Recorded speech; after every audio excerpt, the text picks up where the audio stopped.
Assalamualaikum warahmatullahi wabarakatuh. Nama saya Nur Ashifani binti Malaysia. Hello semua. Hari ini saya akan membentangkan perubahan dinamik. Jadi, mari kita mulakan.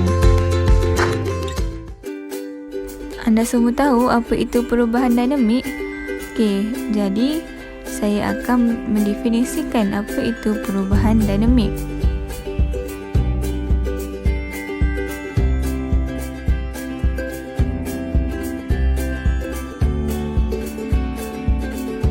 Sebelum itu, kita tahu dulu apa itu definisi perubahan. Perubahan merupakan pergerakan perpindahan atau peralihan daripada satu keadaan kepada keadaan yang berbeza.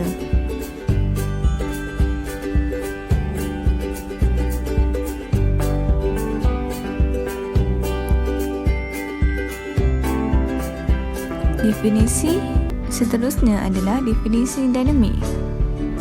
Menurut Nizam Ramli 2008, dinamik merupakan kebolehan menyesuaikan dengan semua keadaan dan tempat, kefleksibelan dengan semua keadaan termasuk tempat, masa, suasana, emosi, jasmani dan rohani, serta sesuatu keadaan yang tidak statik, iaitu sentiasa berubah tetapi kekal dengan matlamat yang sama.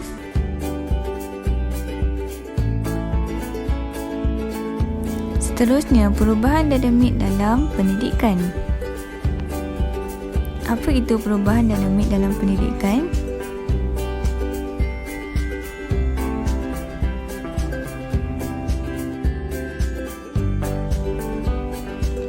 Perubahan kurikulum dilakukan dari semasa ke semasa dengan tujuan menjamin kelangsungan masa depan negara.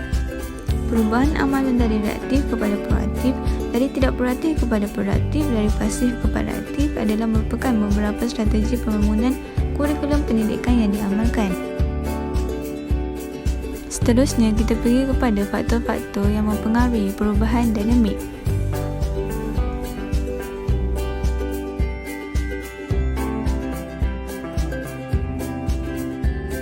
Sebelum kita masuk kepada faktor-faktor perubahan dinamik, mari kita tonton video ini.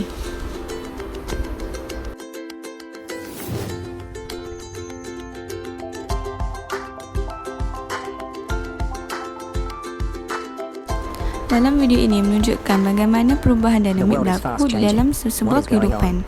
Things are not the same every day. I have to prepare for this meeting. They can't beat me this time. I am not oblivious nor ignorant of the present trends in the system. Jack, we are sorry to say that you no longer meet the requirements to handle our project. Your proposal says it all. Yes, Jack. He's right. We can't do anything about it. We will have to look for another agent. So sorry. Accept our sympathy. What do you mean? I worked all night preparing for this. When did it change? Sorry, Jack. We don't inform anyone before we change our policies or strategies. It's your sole responsibility to keep up with our pace. Have you heard of Chatelier's principle? A principle used to describe chemical systems, but strongly related to human life. Last Chatelier's principle states that when a chemical system is perturbed by a disturbance, such as change in temperature, pressure, concentration or volume, the equilibrium position shifts so as to counteract or accommodate the constraint. A new equilibrium position is then established. This implies that changes in one or more parameters of the system attracts proportionate changes in the equilibrium position to accommodate the disturbance.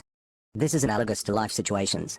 Just like chemical systems, humans must continue to adjust to changes in this dynamic world if they must continue to be relevant. Every organization, business, humans that choose to remain static or constant amidst changes in its environment will see itself reduce, derogate and disparage in value. Man must continue to improve its skills to meet the changing demands of this world. Just like the software in this computer needs to be upgraded regularly if it must continue to function properly. So, are we. Although, it may not be easy for humans to be always on target, following the fact that we all have strengths and weaknesses, downtime and uptime. And the list continues. But we can strive to attain perfection by working hard and staying connected to God, the author and finisher of our faith. God, our Heavenly Father, is always up to date. His promises are unfailing. In Him is embedded the potency, ability and sufficiency to bring His promises to reality. But we all must stick with Him, comply to the provision of His commandments and hold Him by His words. Finally, we must study, acquire skills. Baiklah, sekarang kita pergi kepada faktor-faktor perubahan dinamik.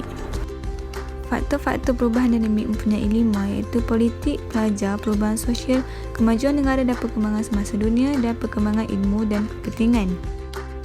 Faktor perubahan yang pertama iaitu faktor politik. Petikan ini diambil daripada Francis P. Hankins 1987 tentang perubahan politik. Menurut Weismundi 1989, turut menjelaskan pengaruh politik dalam pembentukan dan perkembangan sesuatu kurikulum. Hal ini jelas menunjukkan bahawa perkembangan kurikulum dipengaruhi oleh proses politik kerana setiap kali pucuk pimpinan sesebuah negara itu bertukar, maka setiap kali itulah kurikulum pendidikan akan dikaji semula. Kurikulum pendidikan menjadi saluran penting bagi setiap badan pemerintahan menguatkan pengaruh mereka. Faktor yang mempengaruhi perubahan dinamik yang kedua adalah faktor pelajar. Menurut E. Ahmed 1995, kurikulum yang dibentuk akan menyediakan segala ilmu pengetahuan dan kemahiran yang merangsang perkembangan potensi mereka secara menyeluruh, iaitu merangkumi intelek, jasmani, rohani dan sosial. Perancangan kurikulum yang baik mengambil kira keperluan pelajar serta mampu memberi faedah secara menyeluruh. Faktor minat dan perkembangan individu dalam bidang kognitif, psikomotor dan efektif perlu diambil kira, iaitu menyediakan pelajar dengan pendidikan yang berkaitan dengan masyarakat dan cabaran masa hadapan. Faktor yang ketiga pula, faktor perkembangan ilmu dan kepentingannya. Kurikulum tidak bersifat statik, ilmu bersifat dinamik iaitu sentiasa berkembang. Perancangan kurikulum yang baik dan berkesan perlu bagi memastikan perkembangan ilmu dapat disebarkan. Kurikulum perlu disemak dan dikemas kini dari semasa ke semasa. Faktor yang keempat pula, faktor kemajuan negara dan perkembangan semasa dunia. Anda nak tahu apa itu faktor kemajuan negara dan perkembangan semasa dunia? Menurut Hida Tabah 1962, perkembangan kurikulum juga dipengaruhi oleh faktor pembangunan negara dan pembangunan dunia. Negara yang ingin maju dan membangun tidak seharusnya mempunyai kurikulum yang statik. Oleh itu, ia harus diubah suam mengikut peredaran masa dan kemajuan sains dan teknologi. Seterusnya, faktor yang mempengaruhi perubahan dinamik yang keempat iaitu faktor perubahan sosial. Menurut Kamaluddin 1994, sekolah juga memainkan peranan penting dalam perkembangan sosial, contohnya penerapan nilai-nilai murni. Yang kedua, perkembangan kurikulum harus sejajar dengan perubahan sosial agar nilai-nilai murni dalam individu tidak pupus ditelan arus pembangunan. Baiklah, seterusnya kita akan pergi kepada kepentingan dinamik perubahan. Kepentingan dinamik perubahan. Yang pertama, inovasi kurikulum membawa maksud perubahan atau pengubahsuaian kepada kurikulum sedia ada ke arah penambahbaikan, peningkatan kemajuan peninggian mutu kesesuaian dengan keperluan semasa, memenuhi permintaan dan keperluan seiring dengan trenda semasa. Menurut Levin dan Stuart 1991, dalam analisis mereka ke atas perancangan kurikulum di kalangan negara-negara Asia Timur termasuk Malaysia, merumuskan terdapat 3 daripada 6 pendekatan utama dalam inovasi kurikulum. Hal ini bermakna dinamik perubahan amat penting kepada setiap faktor-faktor politik, pendidikan, sosial dan sebagainya demi memenuhi permintaan dan keperluan seiring dengan perubahan zaman sekarang. Baiklah semua, sekarang marilah kita lihat apakah cabaran dan isu dalam perubahan dinamik yang berlaku dalam negara kita. Baiklah, cabaran dan isu yang pertama, model kitaran perkembangan kurikulum. Di Malaysia tidak terdapat satu jangka masa yang jelas dalam kitaran perkembangan dan pelaksanaan sesuatu program pendidikan persekolahan.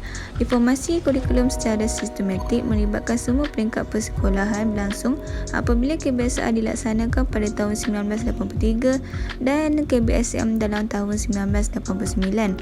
Ada di antara pembaharuan dan perubahan tersebut dilakukan secara mendadak tanpa mengikut prosedur proses perkembangan kurikulum yang sewajarnya. Ini membawa kepada ketidaktentuan di segi perancangan, perkembangan dan pelaksanaan kurikulum berkenaan. Baiklah, cabaran dan isu yang kedua iaitu pembangunan dan pengembangan kurikulum, iaitu membangunkan sesuatu kurikulum memerlukan kemahiran-kemahiran khusus dan minat yang tinggi. Kemahiran-kemahiran tersebut tidak semudah yang disangka. Pegawai-pegawai kurikulum perlu mempunyai banyak pengetahuan teori kurikulum, teori pembelajaran dan sentiasa peka dengan perkembangan. Seringkali berlaku dilema dalam menentukan kesesuaian skop sesuatu kurikulum. Oleh kerana soal pendidikan penting kepada semua orang, menyebabkan ada tekanan untuk memasukkan banyak perkara dalam kurikulum. Sebagai contoh, pegawai-pegawai kurikulum seperti guru-guru, guru besar dan sebagainya. Perkara ini boleh menyebabkan tekanan kepada pegawai-pegawai kurikulum kerana membangun sesuatu kurikulum memerlukan kemahiran yang tinggi dan bukannya mudah. Ini merupakan artikel cabaran dan isu perubahan dinamik. Saya memetik kata-kata Menteri Pendidikan, bekas Menteri Pendidikan iaitu Dr. Mazli Malik. Beliau mengatakan bahawa guru perlu bersedia menempuh cabaran revolusi industri di Malaysia. Beliau berharap guru bersedia untuk memanfaatkan teknologi 5G dalam tempoh 3 tahun akan datang dengan persediaan yang diperlukan untuk melaksanakan. Menurut beliau, kemudahan teknologi 5G ini dapat meningkatkan taraf hidup mereka termasuklah dalam bidang pendidikan. Sekaligus, sistem pendidikan yang semakin baik dan berubah ini dapat dilaksanakan. Ini merupakan cabaran perubahan dinamik iaitu sistem pendidikan perlu dinamik ataupun progresif. Hal ini menyebabkan cabaran perubahan dinamik terhadap guru. Seperti yang kita lihat akhbar tersebut, adakah guru tersebut menghadapi tekanan akibat daripada perubahan dinamik? Oleh itu, pemimpin berperanan penting dalam mengambil tindakan yang sewajarnya dalam menangani cabaran perubahan dinamik di dalam negara. Seterusnya, mari kita lihat video ini. Video ini merupakan contoh perubahan yang mempengaruhi faktor politik di negara kita.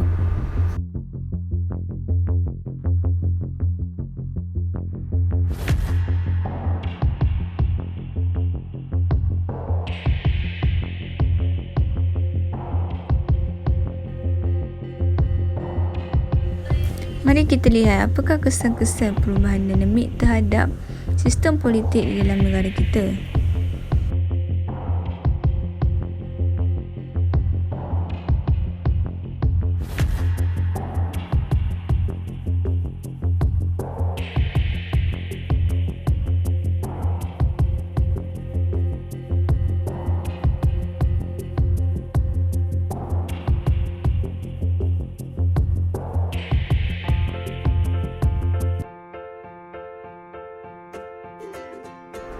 Okey, sebagai kesimpulannya, sikap positif serta komitmen dari semua guru menjadi faktor penting dalam menjayakan transformasi pendidikan yang bersifat holistik dan multidimensi. Okey, itu sahaja daripada saya. Sekian, terima kasih. Terima kasih kerana menonton.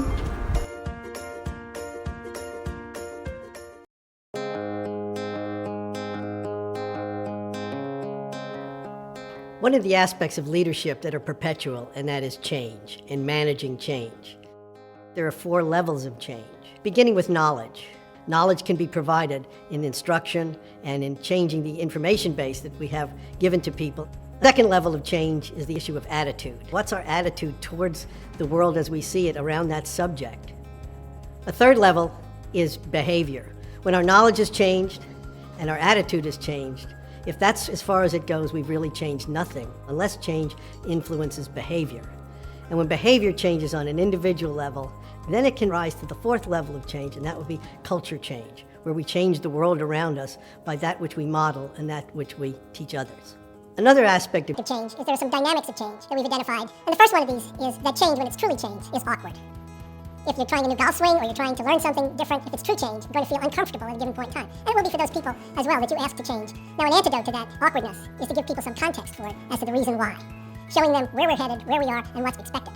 A second dynamic of change is you start to feel alone, like no one understands what this is going to do for you or do to you.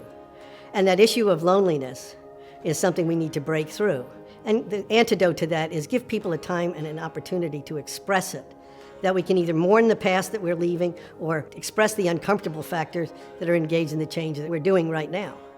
A third dynamic of change is people usually go first to what they're going to have to give up as opposed to what they're going to gain.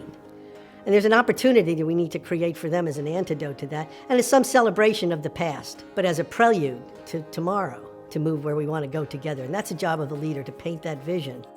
It's that same dynamic we have to be constant about and patient enough to allow for change to happen over time by the persistence of our vision and the persistence of our passion for the change that we're seeking to guide others into. So as we understand and come to deal with the levels of change that we've just gone through, we'll be able to lead others in a way that change will happen over time and will be long-lasting. And it will be also the way in which we have to deal with ourselves as we seek to transform our own leadership and relationships.